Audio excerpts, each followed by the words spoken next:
This is 5 on your side at 5. Focused on you. We start with breaking news. In the last hour, we have learned another detainee has died in the St. Louis City Justice Center. Right now, all we know is the medical examiner is working with St. Louis police to investigate. Another inmate died in the jail last week from a medical emergency. We will continue to follow this breaking story and let you know when we get more information. Updating St. Louis's city charter. One group is tasked with rewriting the over 100-year-old document, and now a lawsuit puts that process at risk. Good evening, I'm Mike Bush. And I'm Kelly Jackson. The original document was written in 1914, and last night the commission tasked with rewriting it met for the first time. Political editor Mark Maxwell joins us with more on the lawsuit that challenges those efforts. Mark. Kelly and Mike, 6 in 10 St. Louis voters said just this year, yes, the city should rewrite its founding charter documents. The Board of Aldermen handed the power of that pen to a group of 9 commissioners. Now a new lawsuit argues they can't delegate those powers to an outside group. Please say aye. Aye. And with that, the newly formed St. Louis Charter Commission got underway Wednesday night. Congratulations, Commissioner Nolan Eccles, as the inaugural chair of the St. Louis City Charter Commission.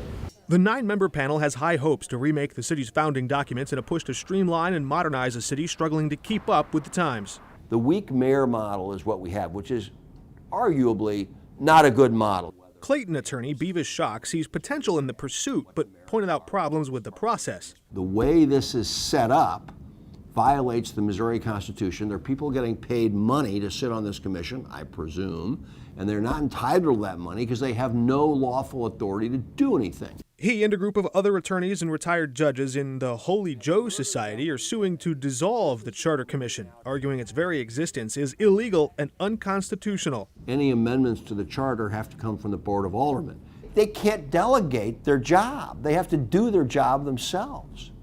They can't pay other people to do their job. 5 on your side political analyst Anita Mannion found financial ties linking more than half the panel to Mayor Tashara Jones' political campaign. Presumably this will be a favorable group for the mayor, but ultimately it's going to be up to the voters to approve whatever they do. We wanted to know why a group would want to block the outcome of a process that hasn't transpired yet. Sometimes people just want to gum up the works, and if they think this is a commission that might be favorable to Mayor Jones and that's not someone they like or that they particularly want to support, stymieing her efforts might be part of their motivation. It might look to some people like you just want things to stay the way they are. That is not true. I think we have a terrible government in the city. I am horrified by what is going on. The city is emptying out of people. North St. Louis is a wasteland. What does Mayor Jones think of this lawsuit? Her office is not commenting on pending litigation, but did point to that broad support for the idea from more than 60% of city voters. Thanks, Mark. Today we know more about a hit and run that left a man dead in Belleville. Police say Deontay Miller has been charged with failure to report a crash resulting in death. It happened late Monday night near the North Belt West liquor store. Police found James Davis with serious injuries on the side of the road. He died at the hospital later that night. Miller is being held in a St. Clair County jail. A Missouri man will stand trial for shooting the teenager who rang the doorbell at the wrong house. Andrew Lester, who was in his 80s, was in court today near Kansas City. The judge decided there is enough evidence to send Lester's case to trial. Ralph Yarl was shot in April. He thought he was picking up his brothers, but mistakenly went to Lester's house and Lester shot the teenager. Lester is charged with first-degree assault and criminal action. He is pled not guilty. Well, today is International Overdose Awareness Day. It is a time to recognize all the people we have lost and remember the fight is far from over. Hours ago, a new partnership was announced in St. Louis County to help address the opioid epidemic. And 5 on your side's Mercedes McKay joins us live from Clayton with more on this. Mercedes.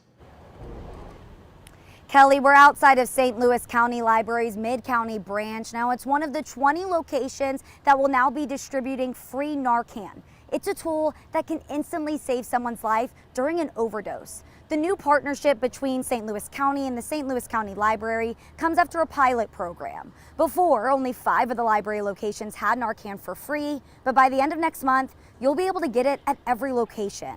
The announcement comes as the opioid epidemic continues to plague our community. Last year, 449 people died of an overdose in the county. 67% of those deaths were opioid related. To put that into perspective, more people died of an opioid overdose in 2022 than died from homicides in the last 2 years put together in St. Louis County.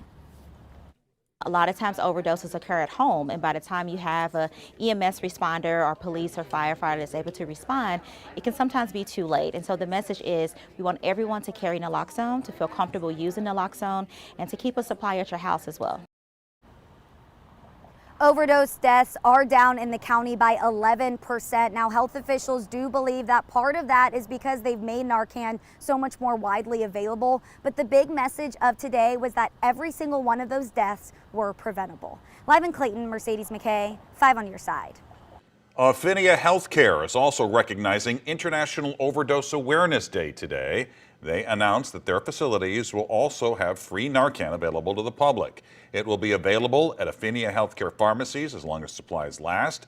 They purchased the Narcan with a grant from the city of St. Louis and hope it will help reduce opioid overdoses. Right now, debris is scattered across Florida after Hurricane Idalia came through, and homeowners are concerned about the response from insurance companies. Premiums in the state of Florida skyrocketed in the last 2 years, and people are worried about another potential price hike.